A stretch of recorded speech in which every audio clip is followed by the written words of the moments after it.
नमस्कार दोस्तों, स्वागत है आप सभी का गोल्डन जीके 21 में। तो फाइनली आप सबको पता है कि आज जो है पेपर हुआ है बीपीएसएससी के द्वारा, जो दरोगा भर्ती आयोग है ना, इनके द्वारा ही यह एग्ज़ाम कंडक्ट करवाया गया है ना, हवलदार क्लर्क का 2026। और आज आपको पता है कि आज है 10 जून 2026 और आज ही पेपर हुआ है। तो आपकी जो पेपर जाहिर सी बात है मस्त मद्देनजर दरोगा होने वाला है।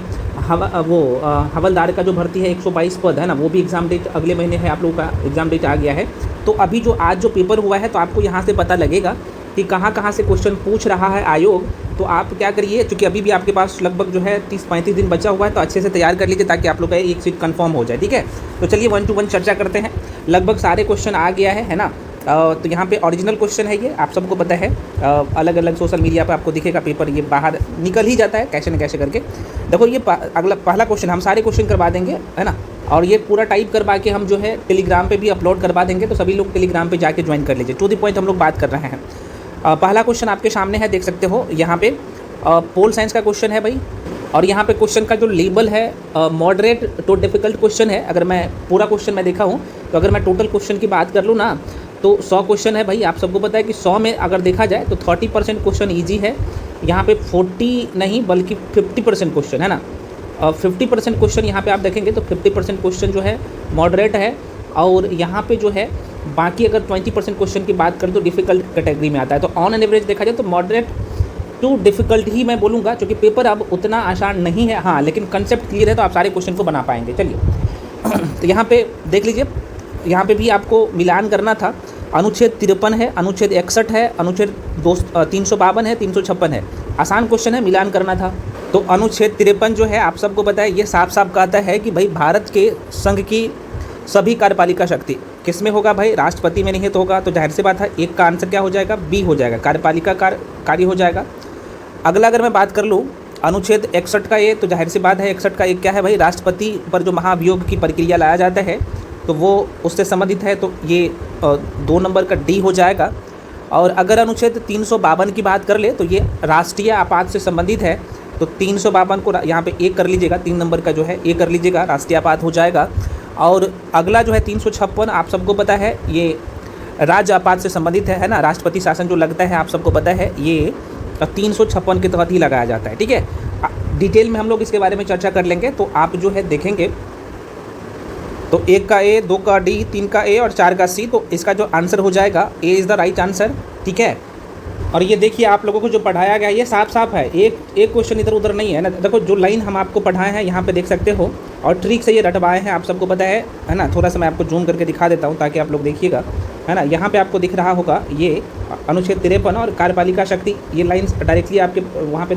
उसके बाद यहाँ पे आप देखिएगा तो महाभियोग की प्रक्रिया अनुच्छेद 61 के तहत जो लाया जाता है, देखो यहाँ पे है, एक ही लाइन में है सारे क्वेश्चन। आप लोगों को डिटेल में भी पढ़ाया गया है, देख सकते हो अनुच्छेद 53 को, है ना, देख सकते हो यहाँ पे। अनुच्छेद 61 को भी भाई डायरेक्टली पूछा गया है, हम लोग डिटेल में भी पढ़। और यहीं पे आप देखोगे तो आपको बता दिया गया है, बुक में एक जगह नहीं मिलेगा लेकिन नोट्स में उसी टॉपिक में, राष्ट्रपति वाले टॉपिक में आपको राष्ट्रपति का साइन शक्ति आपको यहाँ पे दिखेगा, न्यायिक शक्ति क्या है। और यहीं पे देख सकते हो, चूँकि एक जगह होना ये सबसे बड़ी बात होता है ना। तो यहाँ पे देख सकते हैं आपातकालीन शक्ति या राष्ट्रपति को कौन कौन सा है। तो देख सकते हो राष्ट्रीय आपात 352 के तहत, राष्ट्रपति शासन 356 के तहत, वित्तीय आपात 360 के तहत डायरेक्टली पूछा गया है। तो मेरे भाई इसलिए मैं आपको कहता हूँ कि शॉर्टकट का भाई तरीका मत अपनाइए, एक बार अच्छे से पढ़िए, पढ़ना पड़ेगा। अब देखो ये भी क्वेश्चन कंसेप्चुअल है, जब तक अब राष्ट्रपति वाला टॉपिक अच्छे से नहीं पढ़े तो नहीं हो पाएगा, क्योंकि ये मैं कह सकता हूँ डिफ़िकल्ट लेवल का क्वेश्चन है। ठीक है, यहाँ पे कह रहा है कि क्वेश्चन पढ़िएगा ना, तो कह रहा है कि कॉलम 1 में दिए गए राष्ट्रपति के कार्यों को कॉलम 2 में जो है दिए गए जो संबंध है उससे मिलान करना है। तो देखो ये कार्यकारी कार्य ये क्या होता है भाई, विधायी कार्य क्या होता है, देखो और कट गया है। तो यहाँ पे आप देख सकते हो एग्जीक्यूटिव फंक्शन है, लेजिस्लेटिव फंक्शन है, और ये फिनेंशियल फंक्शन है। तो जाहिर से बात है फिनेंशियल फंक्शन है तो ये वित्तीय से संबंधित होगा। आप एकदम थोड़ा सा दिमाग लगेगा तो क्वेश्चन आराम से बना सकते हैं। लेजिस्लेटिव की बात कर ले, है ना, तो जाहिर सी बात है ये विधायी कार्य से संबंधित है ना, ये विधायी कार्य से संबंधित है, भैया बिल्कुल सही। और एग्जीक्यूटिव फंक्शन की बात कर लेती है, कार्यपालिका कार्य से संबंधित है।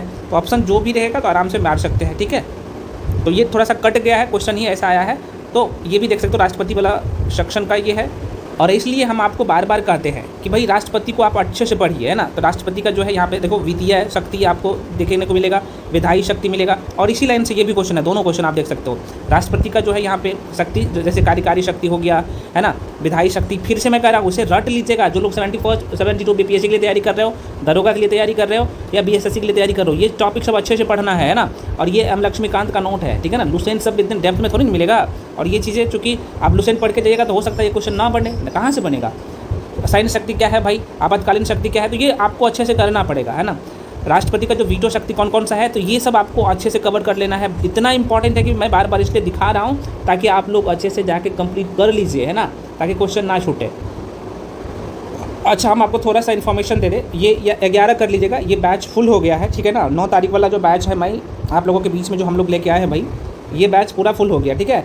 9 तारीख वाला बैच फुल है, तो इसमें तो एडमिशन नहीं होगा। लेकिन हाँ, एक बैच और आप लोगों का बहुत ज़्यादा डिमांड था कि सर लेके आइए, क्योंकि हम लोग रह गए हैं। तो भाई 11 तारीख से यानी कल से मध्य निषेध 78 पोस्ट के लिए रेड से बाद एग्जाम होना है। 122 पद का जो है एग्ज़ाम होना है, ये भी बीपीएससी के द्वारा लिया जाएगा। फिर 122 पद का जो पेपर लिया जाएगा वो स्पेशल होमगार्ड के लिए है, और ये सभी के लिए है ना, हवलदार का। और पेपर आप देख ही लिए हो कि हवलदार कलर का कैसा आ रहा है। तो भाई ये आपको मात्र 599 में पूरा करवाया जा रहा है। इसमें देखो स्लोट वाइज में हम आपको क्लास दे रहे हैं, और अगले 30-35 दिन में हम लोग 4 बार 5 बार सिलेबस को रिवीजन कर लेंगे ना। और क्वेश्चन भी यहीं से आएगा, मैं आपको दिखा दूंगा। अभी जो आज क्वेश्चन पूछा गया ना, दिखाऊंगा विद प्रूफ। लगभग जो है ना 75 से 80 क्वेश्चन डायरेक्टली अभी भी आया है। 100 में से आज का पेपर मैं दिखाऊंगा सारे आपको, चाहे हिस्ट्री हो, पॉलिटी हो या साइंस हो, ज्योग्राफी हो या करंट अफेयर्स हो, है ना। इसलिए कह रहा हूँ कि जितना दिया जा रहा है पूरा करिए, तो देख सकते हो। अच्छा, जो लोग ज्वाइन करना चाहते हो भाई, ये फ़ी कम कर दिया हूँ, देख सकते हो भाई, ठीक है। इससे कम कर लीजिए, इसे 599 कर दिया हूँ, ठीक है। तो आज भर के लिए ऑफर है, तो जो लोग ज्वाइन करना चाहते हो कर सकते हो। करना क्या पड़ेगा, कुछ नहीं है, करना है ये जो नंबर आपको दिख रहा होगा स्क्रीन पे 7319924130, इसी नंबर पर आप पेमेंट करके भेजिएगा। उसका स्क्रीनशॉट करके आप इसी नंबर पर भेजिएगा। उसके बाद आपको तुरंत बैच में जोड़ दिया जाएगा, ठीक है। कोई भी इन्फॉर्मेशन लेना है तो कॉल कर सकते हो इसमें, कोर्स के रिगार्डिंग। नंबर यही है 7319924130, इसी नंबर पर कॉल करके इन्फॉर्मेशन ले सकते हैं। उसके बाद आपको बैच में तुरंत जोड़ दिया जाएगा, ठीक है ना। देखो, कॉल करने का जरूरत ही नहीं पड़ेगा। जो लोग ज्वाइन करना चाहते हो, टाइम बर्बाद मत करना अपना भी और हम लोगों का भी। क्या करना, जो लोग ज्वाइन करना चाहते हैं इसी नंबर पे आप पेमेंट कर लीजिएगा। पेमेंट गूगल पे, फ़ोन पे, पेटीएम किसी माध्यम से कर सकते हैं। पेमेंट करने के बाद उसका स्क्रीनशॉट करके इसी नंबर पे भेज दीजिएगा, क्योंकि व्हाट्सअप नंबर भी यही है, कॉलिंग नंबर भी यही है और पेमेंट का नंबर भी यही है ना। तो भेज दीजिएगा, उसके बाद आपको बैच में जोड़ दिया जाएगा। अच्छा, इस बैच का खासियत ये है कि आपको इसमें 30 मॉक टेस्ट भी दिया जा रहा है ना। 30 मॉक टेस्ट भी दिया जा रहा है, उतनी ही फी में 599 में मॉक टेस्ट भी दिया जा रहा है। तो आराम से ज्वाइन कर लीजिए, है ना। मतलब सोचो ना कि फ्री में हम आपको सब कुछ दे रहे हैं। इसमें आपको सब कुछ मिल जाएगा, सारे notes, video, 1 shot video, PYQ, each and everything. और क्वेश्चन यहीं से आएगा, मैं पुनः कर रहा हूँ, 75 से 80 क्वेश्चन जो दिया जाएगा वहीं से आएगा, ठीक। अगला क्वेश्चन यहाँ पे देखिए फ्रेंड्स, क्वेश्चन है बहुत अच्छा क्वेश्चन है, क्योंकि बिहार स्पेशल का लगभग 6 से 7 क्वेश्चन अभी मैं दिखाऊंगा। तो यार बहुत बड़ा वेटेज है बिहार स्पेशल का भी, ठीक है ना। और जो दिया गया वहीं से आया है। कह रहे कि बिहार स्थित वैशाली, है ना, वैशाली किस प्राचीन गणराज्य की राजधानी थी। अब देखो, यहाँ पे हम आपको बिहार स्पेशल पढ़ाए हैं, इसलिए मैं कहता हूँ कि बिहार स्पेशल एकदम रट जाइए जितना दिया। 3 घंटा का मात्र वीडियो है, जिसमें पूरा बिहार स्पेशल पूरा करवाते हैं यूट्यूब पे। हालांकि बुकलेट पेड बैच में मिलता है। देखो, हम आपको बताएं कि बिहार में जो है 16 महाजनपद जो है, 16 महाजनपद में बिहार में 3 था, अंग, मगध और वजी, है ना। वैशाली पूछा है तो वजी का था ना, डायरेक्टली क्वेश्चन यहाँ से देखो पूछ लिया गया है। और देखो, ये नोट्स, क्रिस्पी नोट्स आपको दिया जाता है ताकि भाई एग्जाम में डायरेक्टली क्वेश्चन छपे, बाहर ना जाए। और देखो, यहाँ से पूछा है तो बिल्कुल जो लोग यहाँ पे वजी टिक किए होंगे बिल्कुल सही होगा, ठीक है। तो राइट आंसर क्या हो जाएगा, वजी हो जाएगा। अब देखो, फिर से एक बिहार स्पेशल का, बिहार का हिस्ट्री से ही है। कह रहा है कि किस ऐतिहासिक व्यक्ति, है ना, किस ऐतिहासिक व्यक्ति के आक्रमण को संभवतः मिथिला में, है ना, मिथिला में कर्नाट वंश था एक। अभी मैं दिखाऊंगा बिहार स्पेशल में कर्नाट वंश के, मतलब कर्नाटक के उदाई से जुड़ा माना जाता है, ठीक है। अब यहाँ पे कर्नाट वंश पढ़िए ना, तो गांगे देव का बहुत बड़ा योगदान है। हालांकि यहाँ पे कुछ मतभेद आपको देखने को मिलेगा, लेकिन जहाँ तक मुझे लग रहा है आयोग आंसर इसका यही करेगा, है ना।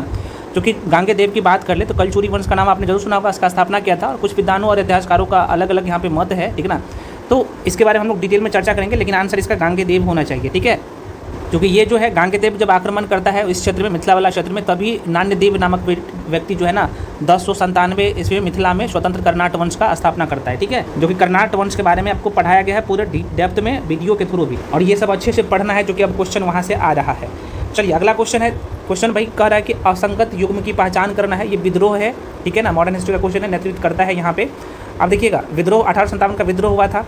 अब ये आपको ढूंढना है कि किस क्षेत्र में 1857 का विद्रोह। अब देखो, इस क्वेश्चन को तभी बना पाओगे जब कॉन्सेप्ट क्लियर है। अब दिखाता हूँ 1857 का, है ना, देख सकते हो 1857 का विद्रोह। अब जाहिर सी बात है, ये चार्ट ऑलरेडी हाईलाइट कर दिया गया है। देखो, पूछता कौन कौन है वही हाईलाइट किया गया। झांसी वाला आपसे पूछा है, ठीक है, पूछा कौन कौन सा है देखिएगा, ठीक है फ्रेंड्स। एक तो लखनऊ, कानपुर, फैजाबाद और शाहमहल। तो यहाँ पे 2-3 भी आपको देखो, ये लखनऊ, कानपुर और फैजाबाद बहुत पूछता है, ये 3 भी याद है तो ये एक वाला तो वैसे भी हो जाएगा। तो देखो भाई, ये फैजाबाद का नेतृत्व कौन किया था? मौलवी, साफ साफ यहाँ पे लिखा हुआ है ना, तो फैजाबाद का मौलवी है ना अहमदुल्ला। अब कानपुर की यहाँ पे देख लो तो ये एकदम रेड पेन से लिखा हुआ है ना, यहाँ पे आप देख सकते हो, नाना साहब तात्या टोपे सारे नेतृत्व किया था। हालांकि मैं तो डेट भी हम लोग लिख दिए हैं। लखनऊ वाला भी पूछ लिया है, देखो बेगम हजरत महल पूछा है, तो आराम से क्वेश्चन यहाँ पे कर सकते हैं, देख सकते हो। एक क्वेश्चन और है, ये बिहार से ही संबंधित है, देख सकते हो, जो कि यहाँ पे बिहार मखाना सहकारी संघ, ये सब देख लेते हैं किस टाइप का क्वेश्चन था।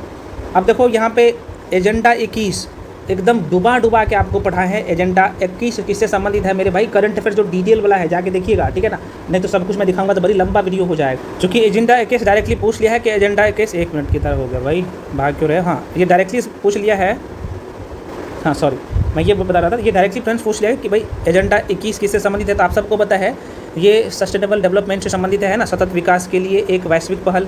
ये 1992 बहुत डिटेल में पढ़ाया हुआ है ना, 1992 का कहानी याद है ना।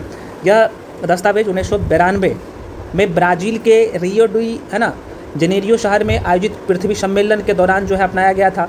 वेरी वेरी इंपॉर्टेंट है। और देखो यहाँ से क्वेश्चन इसके एस्थेटिक वाला सेक्शन से पूछ लिया है, तो अच्छा क्वेश्चन है, आप देख सकते हो, ठीक है। ये कंसेप्चुअल क्वेश्चन पूछा है, ठीक है। अगला क्वेश्चन देखो, ये 10th क्लास की एनसीईआरटी से, 10th या 9th क्लास की एनसीईआरटी से डायरेक्टली इको का क्वेश्चन है। क्वेश्चन पूछ रहा है कि निम्नलिखित में से कौन से क्या है भाई सरकारी कार्यक्रम गरीबी उन्मूलन पर जो है केंद्रित है। हालांकि गरीबी उन्मूलन पर जो केंद्रित है सरकारी कार्यक्रम, देखो राष्ट्रीय खाद्य सुरक्षा, ये गरीबी उन्मूलन भाई, गरीबों को दूर करना, गरीबी दूर करना, तो कहीं ना कहीं आपको दिख रहा होगा, बिल्कुल ये। उसके बाद कार्य मध्याह्न भोजन, ये भी कहीं ना कहीं उससे संबंधित है। और कोई ऑप्शन है तो देख लीजिएगा, चूँकि ये कट गया है। अगला क्वेश्चन है फ्रेंड्स आपके सामने जो है, यहाँ पे आप देख सकते हो, क्वेश्चन पूछा है कि इब्न बतूता ने अपना यात्रा वृत्तांत रहला जो है, यहाँ पे रहला लिखा, रहला नामक पुस्तक किस भाषा में लिखा है? रहला नामक जो पुस्तक है कह किस भाषा में लिखा है, ठीक है। क्योंकि ये मोहम्मद बिन तुगलक के समय भारत आता है, जिसे दिल्ली का काजी भी 1333 ईस्वी में नियुक्त किया जाता है, आप सबको पता होना चाहिए। तो रहला नामक पुस्तक की बात करूँ किस भाषा में लिखा था, तो ये अरबी भाषा में लिखा था। मैं आपको दिखाता हूँ, ये मेडिवल हिस्ट्री जो पढ़े हैं ना, क्योंकि ये सब हाईलाइट कर दिया गया, देखिएगा, मैं थोड़ा सा जूम करके दिखाता हूँ, ठीक है। मोहम्मद बिन तुगलक वंश, देखो यहाँ पे जब हम लोग तुगलक वंश पढ़ते हैं बुक में, यहाँ से इस तरीके से डायग्रामिकली नहीं मिलेगा, हम लोग डायग्राम से, आप लोग गयासुद्दीन तुगलक है, मोहम्मद बिन तुगलक है, फिरोज शाह तुगलक है और नसरुद्दीन तुगलक है। तो गयासुद्दीन तुगलक इस वंश के संस्थापक है, जो कि डेप्थ में पढ़ाया गया। उसके बाद यहाँ पे देखिएगा ना, तो मोहम्मद बिन तुगलक है, इसका সময়काल था 1325 से लेके 51 तक था, ठीक है। और देखो यहाँ पे इब्न बतूता आपको दिखेगा, जो कि इसी के शासनकाल में भारत आता है ना, यहाँ पे आपको दिखेगा, देख सकते हैं यहाँ पे है ना, अफ्रीकी यात्री, मोरक्को यात्री है ना, ये अफ्रीकी थे, मोरक्को का इब्न बतूता। इसका समयकाल है 1342 से 1300। इसकी पुस्तक का नाम रहला है, जो कि अरबी भाषा में लिखा है। तो पूरा डेप्थ में यार हम लोग वो पढ़े हैं, ठीक है ना, इसके बारे में। अगला क्वेश्चन है बायो का, आप देख सकते हो, पूछ रहा है कि निम्न में से कौन समजात अंग है। क्या पूछ दिया है? समजात। और हम ये क्वेश्चन सब टेस्ट जो करवाए हैं ना, PYQs भी करवाए हैं, जाके आपको दिखेगा, है ना, दरोगा वाला PYQs, कई बार क्वेश्चन रिपीट हुआ है। तो समजात अंग का उदाहरण नहीं है, पूछा है कि किसका समजात अंग का उदाहरण इनमें से कौन सा नहीं है। तो पहले तो समजात अंग ऐसे कहते किसे हैं, तो बताओ। देखो भाई, देखने में लगेगा मतलब एक जैसा, लेकिन काम अलग अलग होगा। तो आप ऐसे बोल सकते हो कि सरल भाषा में, ऐसे अंग जिनकी अंदरूनी बनावट और पूर्वज एक जैसे हो, मतलब कि अंदरूनी बनावट एक जैसे हो, लेकिन बाहर से देखने में और काम करने में वे बिल्कुल अलग हो, ठीक है, उसे हम लोग समझाते हैं। इसका उदाहरण है खासतौर पे जैसे मनुष्य का हाथ हो गया, बिल्ली हो गया, चमगादड़ का पंख, व्हेल, है ना। तो ये चारों जीव का नाम जो बात बताया हो ना भाई अभी, तो देखने में एक जैसी दिखाई देगा, लेकिन भाई काम सबका अलग अलग है। जैसे मनुष्य का हाथ का काम क्या होता है, तो चीज़ों को पकड़ने के लिए करता है। बिल्ली का पैर क्या काम करता है, तो भाई दौड़ने के लिए होता है, लेकिन देखने में तो एक जैसा लग रहा है। चमगादड़ का पंख आप सबको पता है उड़ने के लिए होता है। वही व्हेल मछली का जो पंख होता है वो तैरने के लिए होता है। तो देखो देखने में अंग एक जैसा लग रहा है, लेकिन काम अलग अलग है। तो ये समजात अंग वाले होते हैं, ठीक है ना। तो ध्यान रखना समजात अंग से कि भाई देखने में तो अंग एक जैसा लगेगा, लेकिन काम सबका अलग अलग होगा। अब ऑप्शन छांट लो। तो कह रहा है कि समजात अंग नहीं है, तो देखो कह रहा है मेढक और मनुष्य के अग्र उपांग, बिल्कुल ये समजात अंग है। बोल रहा है कि नहीं है, नहीं वाला छठा। पक्षी तथा तितली का पंख, क्या ये है? कह रहा है कि मनुष्य के दांत और हाथी का दांत देखो एक जैसे नहीं दिख रहा है। यही था आपका, पक्षी और तितली का पंख एक जैसे दिख रहा है, लेकिन मनुष्य का दांत और हाथी का दांत अलग अलग दिखता है। तो समझाता हूँ कि ये नहीं है, लेकिन ये बाकी सब था। नहीं, यहाँ पे थोड़ा सा ट्विस्ट है क्वेश्चन में। देखो ये मनुष्य का दांत और हाथी का दांत कहीं ना कहीं समजात अंग है, ठीक है, लेकिन यहाँ पे पक्षी और तितली का पंख समझात अंक नहीं लग रहा है ना। देखो कैसे कैसे दिया है ऑप्शन, तो आंसर मेरे हिसाब से सी होना चाहिए, क्योंकि यहाँ पे आप देखिएगा ना तो पक्षी के पंख और तितली के पंख समझात अंग नहीं है, बल्कि ये समरूप अंग है। ये दोनों क्या है भाई, समरूप अंग है। मतलब कि समरूप अंग क्या होता है, तो पक्षी का पंख होता है उड़ने के लिए होता है, और तितली का पंख भी उड़ने के लिए होता है, तो ये क्या होता है, समरूप होता है। ठीक है ना, तो ये आंसर हो जाएगा। ठीक है, बाकी मनो थोड़ा सा ध्यान रखिएगा ना, ये इसका आंसर कंफर्म है, सी ही होगा। ठीक है ना, सी होगा राइट आंसर। अब देखो बायो से फिर से रदरफोर्ड से क्वेश्चन पूछा है। ठीक है ना, रदरफोर्ड अच्छा ना बायो में बोलो केमिस्ट्री का, और पहला ही चैप्टर है, आप सबको पता है केमिस्ट्री का, जो हम आपको पढ़ाए हैं, हम लोग पढ़ाए हैं एकदम बच्चे जैसे, है ना। चैप्टर का नाम है एटॉमिक स्ट्रक्चर, परमाणु संरचना। रदरफोर्ड के बारे में पढ़ते हैं ना भाई। देखो यहाँ पे तो रदरफोर्ड के सोने की पतली, है ना, सोने के पन्नी है ये, पन्नी के प्रयोग में इनमें से कौन सा परिणाम सही नहीं था, है ना। तो वो परिणाम जो नहीं हो जाता परमाणु के संदर्भ में, है ना, तो इससे संबंधित क्वेश्चन था और ये पढ़ाया गया। तो देखो ये भी क्वेश्चन कहीं ना कहीं मॉडरेट लेवल का ही क्वेश्चन है ना। उसके बाद अगला क्वेश्चन यहाँ पे एक और है, कह रहा है कि यहाँ कथन दिए गए हैं। ठीक है ना, अभिकथन है और कारण है। अच्छा, ये क्वेश्चन ना मैं आपको थोड़ा सा डेप्थ में बताऊंगा, और इस क्वेश्चन को बनाने का क्या तरीका होना चाहिए था। ठीक है, उसके बाद यहाँ पे साइंस का भी क्वेश्चन है, जैसे आप सबको पता है ये कथन कारण से बायो का क्वेश्चन पूछा है। नर्वस सिस्टम से देख सकते हो, मस्तिष्क ही शरीर की सभी गतियों के लिए जिम्मेदार एकमात्र अंग है। ये सही है या गलत है। तो देखो ये ऐसे क्वेश्चन पूछा है। ठीक है, तो थोड़ा सा आप लोग वेट करिए, हम आपको कंप्लीट डिटेल एनालिसिस आपको बहुत जल्द देंगे। अब देखो एक क्वेश्चन ये जो कि बहुत ही प्रचलित क्वेश्चन है, ये तो आप सबको पता है ना, मृदा तो आप लोग बहुत कायदे से पढ़े हैं। देखो ज्योग्राफी का कितने अच्छे क्वेश्चन है। देखो ये क्वेश्चन रिपीट हुआ है, 1793 में भी इस टॉपिक से प्रश्न पूछा गया था, और यहाँ से भी पूछ लिया गया। इसलिए मैं कहता हूँ जाके देखो जरा, ऐसे 6 नंबर का क्वेश्चन देखो, ये 1 नंबर का देखो सॉरी 3 नंबर का देखिएगा, 4 नंबर का क्वेश्चन भी। ये क्वेश्चन सब बहुत ही आसान क्वेश्चन है। सबसे पहले यहाँ पे देखिएगा ना, ये क्वेश्चन है ना, ये क्वेश्चन तो रिपीट हुआ है, और ये कहीं नहीं दिखेगा, 11th क्लास के एनसीईआरटी में ही आपको दिखेगा। मैं आपको दिखाता हूँ, एक एक क्वेश्चन मैं आपको करवा देता हूँ, जरा सा देख लीजिएगा। पहले आप इस क्वेश्चन को देखिए। क्वेश्चन यहाँ पे क्या कर रहा है कि निम्नलिखित कथनों पर आपको विचार करना है। हिमालय का क्षेत्रीय वर्गीकरण है ना, नदी के आधार पर जो वर्गीकरण किया गया है वो है। देखिएगा हम आपको डायग्रामिकली पिक्टोरियल फॉर्म में पढ़ा दिए हैं, ज़रा सा देखो यहाँ पे ताकि आपको दिखेगा, है ना। पंजाब हिमालय, देखो यहाँ पे नदी के आधार पर डायग्राम पे भी हम लोग आपको एकदम कायदे से नोट्स में ऑलरेडी लिखा है ना। देखो सिंधु नदी और सतलज नदी के बीच में कौन सा हिमालय है, तो पंजाब हिमालय है। ठीक है, जिसे कश्मीरी हिमालय के नाम से भी जाना जाता है। सतलज और काली के बीच में कौन है, कमायो हिमालय है ना। इसकी लंबाई हालांकि शब्द लिख दिया, नीचे में लिखा हुआ है डिटेल में, है ना, पंजाब हिमालय, कमायो हिमालय, नेपाल हिमालय, असम हिमालय, यहाँ से क्वेश्चन पूछ लिया गया है। इसी लाइन से ही प्रश्न, तो ये आराम से आप कर सकते हो। देखो कश्मीर या तो आप कहेगा सर सिंधु और सतलज के बीच में है। ठीक है ना, इस तरीके से मिलान कर सकते हैं। नेपाल हिमालय, पंजाब हिमालय की बात कर लो तो यहाँ पे है ना पंजाब हिमालय आपने देख लिया, सिंधु से सतलज। कमायू की बात कर लो तो काली से तीस्ता, कमायू काली से तीस्ता नदी के बीच में है, सतलज से काली हो जाएगा, है ना। कमायू जो है सतलज से काली, सतलज से कमायू, सतलज से काली। ठीक है ना, कश्मीर सिंधु से सतलज। नेपाल की बात कर लो तो नेपाल काली से तीस्ता, है ना। ये डायग्राम देख लो ना, सिंधु से सतलज में पंजाब हिमालय, जिसे कश्मीर हिमालय के नाम से जाना जाता है। सतलुज से काली के बीच में जो है यहाँ पे कमायू हिमालय है। काली से तीस्ता के बीच में नेपाल हिमालय है। तीस्ता से ब्रह्मपुत्रा के बीच में क्या है भाई, असम हिमालय। तो काली और तीस्ता के बीच में देख लो भाई, है ना। मैं आपको बता रहा हूँ इसलिए काली नेपाल हिमालय और तीस्ता हिमालय की बात, सॉरी असम हिमालय की बात कर लो तो तीस्ता और दिहांग के बीच में है। ठीक है ना, तो आपने देख लिया। तो इस तरह का क्वेश्चन पूछा गया है। उसके बाद यहाँ पे आप देखो ना, ये बहुत अच्छा क्वेश्चन है। क्वेश्चन कह रहा है कथन है और कारण है। कह रहा है कि पूरब में भूखंड पर केवल क्या है भाई, तो कह रहा है कि एक ही भूखंड था जिसे, है ना, पेंजिया लिखा हुआ है यहाँ पे, है ना, पेंजिया। कह रहा है कि पेंजिया कहा जाता था, और इस पेंजिया के मध्य में जो है टेथी सागर था।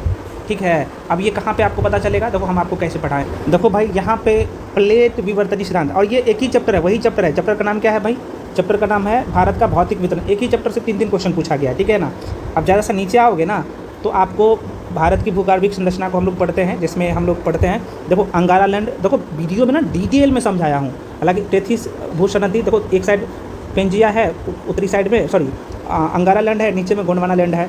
तो देखो यहाँ पे एक लाइन आपने क्वेश्चन में देखा होगा कि देखो यहाँ पे एक समय था, ऐसा था कि भाई ये एक भूखंड था, जिस पे आप देखोगे तो कह सकते हो कि भूखंड था। फिर यहाँ पे जो बीच वाला क्षेत्र था टेथी सागर था। भूसनीति होता है, ये 2 भाग में बट जाता है, तो नीचे वाला हो जाता है, कह रहा है कि पेंजिया का जो उत्तरी भाग है ना। उत्तर तो ये है, तो कह रहा है कि गोंडवाना लैंड है। ये गलत है, क्योंकि गोंडवाना लैंड नीचे वाला भाग है और ऊपर वाला अंगारा लैंड था। तो इस तरह का से क्वेश्चन पूछा गया, इस तरीके से क्वेश्चन पूछा गया, और ये आपको 11th क्लास की एनसीईआरटी में ही दिखेगा। बहुत कायदे से आपको पढ़ाया गया है, देख सकते हो कैसे हुआ है भूषणती, है ना। अब यहाँ पे इंडियन प्लेट और यूरेशियन प्लेट कैसे टकराया है ना, वलन क्या होता है, हम आपको बहुत अच्छे से डिटेल में पढ़ाए है ना। यहाँ पे देख सकते हो एक पॉइंट में करके लिख दिया और यहीं से क्वेश्चन पूछा है। मैं पुनः कर रहा हूँ, पूरा डिटेल में आपको कंप्लीट वीडियो मिलेगा, है ना। ये क्वेश्चन जो अभी मैं आपको दिखा रहा हूँ सबका मिलेगा, आपको घबराने की जरूरत नहीं है। तो ये क्वेश्चन देख सकते हो, ये क्वेश्चन आप देख सकते हो, ये भी जो है आसान सा क्वेश्चन है। जलोढ़ मृदा, काली मृदा, लेटराइट मृदा और वन मृदा जो किस क्षेत्र में पाया जाता है। तो ये एक मैप से हम आपको पढ़ाए, एक चैप्टर ही हम आपको पढ़ाए हैं, भारत की मिट्टी। अब यहाँ पे देख सकते हो, है ना, जलोढ़ मृदा को पढ़ाए हैं, काली मृदा को पढ़ाए हैं, है ना, किस क्षेत्र में पाया जाता है आपको सब साफ साफ दिखेगा, है ना। लाल मिट्टी आपको दिखेगा, उसका लेटराइट मृदा आपको दिखेगा, ठीक है ना। यहाँ पे दलदली मृदा दिखेगा, पर्वतीय मृदा दिखेगा, और सबसे बड़ी बात है कि किस क्षेत्र में पाया जाता है, मरुस्थलीय मृदा दिखेगा आपको, वन मृदा दिखेगा, सारे मिट्टी हम लोग आपको पढ़ा दिए हैं। उसके बाद ये वाला क्वेश्चन भी आप देख सकते हो, यहाँ पे आपको दिखेगा, जैसे भिलाई कहाँ पे है, आपसे पूछा था कि कौन सा सुमेलित नहीं है, तो देखो भिलाई, बोकारो झारखंड में ये है, बिल्कुल सही है। देखो ये पिछले वाले 1799 का दरोगा हुआ था ना, इसमें भी इस टाइप का क्वेश्चन पूछा था, ठीक है, इसमें भी पूछ लिया। तो बोकारो झारखंड में है ना। और उसके बाद दुर्गापुर जो है कहाँ पे है, पश्चिम बंगाल में है, तो दुर्गापुर भी पश्चिम बंगाल में ये सम्मिलित है। कि भद्रावती कहाँ पे है, तो भद्रावती गुजरात में नहीं बल्कि कर्नाटक में है। देखो भाई ये बहुत इंपॉर्टेंट है ना। तो ये गलत ये था, है ना, भिलाई छत्तीसगढ़ में, ये भी सही था, ये भी सही था, ये भी सही था, भी गलत था। तो इस तरीके से क्वेश्चन पूछा था आपसे, देख सकते हो। तो आपको जो है फ्रेंड्स सारे क्वेश्चन हम आपको करवाएंगे, है ना। कल आपको मिल जाएगा पूरा कंप्लीट। अगला क्वेश्चन है, देख कर रहा है कि भाई निम्नलिखित तथ्यों पर आपको विचार करना था। कह रहा है कि त्रिपुरा की सीमा बांग्लादेश से लगती है। अब देखो ये मैपिंग जब आप पढ़े होंगे, बहुत कायदे से आपको इंडियन ज्योग्राफी में मैं पढ़ाता हूँ कि भाई देखो इंडियन ज्योग्राफी का वेटेज हमेशा 12 से 15 रहता है, कभी कभी 10, कभी कभी 12, कभी कभी 15। अभी इस क्वेश्चन आप देखेंगे ना, तो लगभग 12-13 क्वेश्चन इंडियन ज्योग्राफी का पूछा है। तो इसलिए कह रहा हूँ कि मैपिंग आप सीखो, पढ़ाया गया यार 12-13 वीडियो लगभग 30 से 35 मिनट का वीडियो रहता है, और उसमें बहुत कायदे से आपको करवा दिया गया है। इसमें नहीं करोगे तो कहाँ से आपको होगा। त्रिपुरा यहाँ पे है, आप सबको बताया। देखो त्रिपुरा की सीमा, अब कह रहा है कि सत्य कथन को चूज करना था। त्रिपुरा की सीमा जो है कह रहा है कि बांग्लादेश से जो है लगती है कि नहीं लगती है। पहले मैं आपको भी दिखा देता हूँ। आप काहे के लिए बोलिएगा कि सर आप मैपिंग नहीं करवाए हैं। देखो इंडियन ज्योग्राफी आपको पढ़ाए हैं, यहाँ पे नीचे में जाइएगा तो मैप आपको करवा देते, जो आपकी एग्जाम की डिमांड है, और इसी मैप से पूछा है ना। देखो मेरे भाई ये त्रिपुरा राज है, यहाँ पे थोड़ा सा दिखाता हूँ हाईलाइट करके। देखो ये त्रिपुरा राज है, ये त्रिपुरा है, और देखो ये बांग्लादेश आपको दिख रहा होगा येलो कलर का। तो बांग्लादेश त्रिपुरा के साथ अपना सीमा साझा करता है। और पहला स्टेटमेंट में तो वही है, कह रहा है कि त्रिपुरा की सीमा बांग्लादेश से लगती है, बिल्कुल सही है। कह रहा है असम जो है ना भूटान के साथ सीमा साझा करता है। अब देखो असम जो है, असम भूटान के साथ सीमा साझा करता है। आप कहेगा सर हाँ सर यहाँ पे असम है, आपको दिखेगा, है ना, मैप पे देखिएगा, ये ऊपर में भूटान है, आपको यहाँ पे दिखेगा भूटान देश है, और ये असम है ना, ये असम है, यहाँ पे आपको दिखेगा। तो किसके साथ, तो असम जो है भूटान के साथ सीमा साझा करता है, बिल्कुल करता है, ठीक है ना। यहाँ ऊपर में फिर अरुणाचल प्रदेश आ जाता है, ये असम है यहाँ से, और वेस्ट बंगाल जो है आपको यहाँ से दिखेगा। तो क्वेश्चन आसान है, बस करना है आपको, ठीक ना। तो यहाँ पे असम बिल्कुल सीमा साझा। आगे कह रहा है कि सिक्किम चीन के साथ सीमा साझा करता है, तो सिक्किम बिल्कुल करता है चीन के साथ सीमा। सिक्किम फ्रेंड्स आपको यहाँ पे दिखेगा, सिक्किम है, सिक्किम यहाँ पे सिक्किम दिखेगा, यहाँ पे सिक्किम है भाई। तो सिक्किम चीन के साथ अपना सीमा साझा करता है कि नहीं करता है, तो सिक्किम भी चीन के साथ अपना सीमा साझा करता है। तीनों स्टेटमेंट सही था, तो आंसर क्या हो जाता है, ए हो जाता है यहाँ पे, ठीक है। अब मैं थोड़ा सा आपको दिखाता हूँ ताकि आपको पता लगे कि भाई किस तरीके से पढ़ाई का कंसेप्ट कितना जरूरी। देखो भाई इंडियन ज्योग्राफी पढ़ाया हूँ, पहला चैप्टर ही है भारत का जो है सामान्य परिचय, और यहीं पे देखिएगा ना एक चार्ट में बहुत कायदे से पढ़ा है ना। बांग्लादेश के साथ भारत के कौन कौन से राज्य सीमा साझा करता है, देखो यहाँ पे है ना। कह रहा है कि पश्चिम बंगाल जो है, असम है, मेघालय है, त्रिपुरा है, मिजोरम है। चीन के साथ देखो लद्दाख है, हिमाचल प्रदेश है, उत्तराखंड है, सिक्किम भी पूछा था ना अभी आपसे, सिक्किम चीन के साथ सीमा साझा करता है, बिल्कुल करता है। अरुणाचल प्रदेश करता है, पाकिस्तान छोड़ो। उसके बाद यहाँ पे भूटान देख लो, भूटान पूछा था, सिक्किम भी करता है, असम भी करता है, पश्चिम बंगाल भी करता है, अरुणाचल प्रदेश भी करता है। ये चार्ट आपको दिख रहा होगा, और ये क्रम में हम आपको ट्रिक से रटवा दिए हैं। तो ये कॉन्सेप्ट से क्वेश्चन पूछ रहा है तो आपको बनाना पड़ेगा, जो सच्चाई है उस पर आना पड़ेगा। बाकी आप लोग समझदार है तो कंप्लीट जो है टोटल 100 का 100 क्वेश्चन भी फ्रेंड्स हम करवा देंगे, और विद प्रूफ के साथ दिखा देंगे कि कैसे जो है 75 से 80 क्वेश्चन डायरेक्टली पेपर में आया है ना। मैं तो कह रहा हूँ कि 85 क्वेश्चन आया है, अभी मैं आपको दिखाऊंगा, करंट अफेयर्स भी दिखा दूंगा, 85+ क्वेश्चन आया है, ठीक है ना, आपके पेपर में नोट से। बाकी आप चाहते हैं कि इस बैच में जुड़े, तो ये कल से 11 तारीख से यह बैच शुरू हो रहा है, एकदम न्यू बैच, मात्र 599 में है ना, स्पेशल आप लोगों के लिए है। 599 में शुरू हो रहा है बैच। और देखो भाई हम आपको PYQs करवाए हैं ना, अभी तो मैं बताया हूँ कि भाई PYQs से लगभग 65 से 70 क्वेश्चन आया है। जाके देखिएगा, 3-3 घंटा का वीडियो है, 9 वीडियो है, मिला लीजिएगा, उसका एक्सप्लेनेशन भी मिला लीजिएगा, जो एक्सप्लेनेशन करवाया हूँ, शॉर्ट नोट्स का डिस्कस करवाया हूँ, जाके देख लीजिएगा। 60-65 क्वेश्चन डायरेक्टली वहाँ से दिखेगा। 3-3 घंटा का वीडियो है, कोई वीडियो 3 घंटा का है, कोई 2 घंटा का है, कोई 1.5 घंटा का है, कोई 4 घंटा का वीडियो है। 9 वीडियो है, मैक्सिमम क्वेश्चन वही 9 वीडियो से आया है, ठीक है। तो मैं पुनः रिपीट कर रहा हूँ फ्रेंड्स, हम आपके लिए जो कंप्लीट बैच लेके आए हैं, 78 पोस्ट जो दरोगा का एग्ज़ाम होने वाला है, मदनिशा दरोगा। 122 पद जो होना है भाई, जिनका एग्ज़ाम हवलदार का है, वो भी BPSSC आयोग के द्वारा ही करवाया जाएगा एग्ज़ाम। सभी के लिए यह बैच है। और ये कल से एक बैच तो फुल हो गया है, जो कि उसमें एडमिशन बंद हो गया है। आप लोग का बहुत ज़्यादा डिमांड था कि सर हम लोगों को भी बैच में ऐड कर दीजिए, हम लोग छूट गए हैं। तो भाई फिर से एक बैच जो है यहाँ पे आप लोगों के लिए क्रिएट कर दिए हैं, तो आप इस बैच को ज्वाइन कर सकते हैं। करना क्या पड़ेगा, हम आपको बता ही दिए हैं। इसी नंबर पे 7319924130 पे पेमेंट करके उसका स्क्रीनशॉट करके इसी नंबर पर भेजिएगा। उसके बाद आपको तुरंत बैच में जोड़ दिया जाएगा। ध्यान है, अब ये लास्ट बैच है, ये फुल हो जाएगा तो फिर से बैच नहीं, मैं नया बैच लेके आऊँगा, ठीक है ना। क्योंकि अब 35-40 दिन बचा हुआ है आपके एग्ज़ाम का, तो बस वही दिया जाएगा जो एग्ज़ाम में छपेगा। आगे भी छपा है, और देखो भाई काम किया गया। आप लोग ना 30-35 दिन में पढ़ोगे, इसमें हम लोग सालों से मेहनत किए हैं। और आप सबको पता है कि जो भी लोग इसमें काम कर रहे हैं, ऑलरेडी सेलेक्टेड है वैसे लोग हैं, तो सभी एक्सपीरियंस वाले, उनको पता है कि कहाँ से क्वेश्चन पूछा जा सकता है ना। तो बिगनर में और जो जिनके पास एक्सपीरियंस होता है, उसमें ज़मीन आसमान का फ़र्क होता है ना। बाकी आप लोग समझदार हैं, समझ ही सकते हो। मैं पुनः कह रहा हूँ, जो लोग ज्वाइन करना चाहते हो इसे ज्वाइन कर सकते हो। और सभी लोग टेलीग्राम पे जाके जुड़ जाइए, कंप्लीट बुकलेट भी आपको प्रोवाइड किया जाएगा। फ्रेंड्स, मिलते हैं अगले वीडियो में, तब तक के लिए जय हिंद।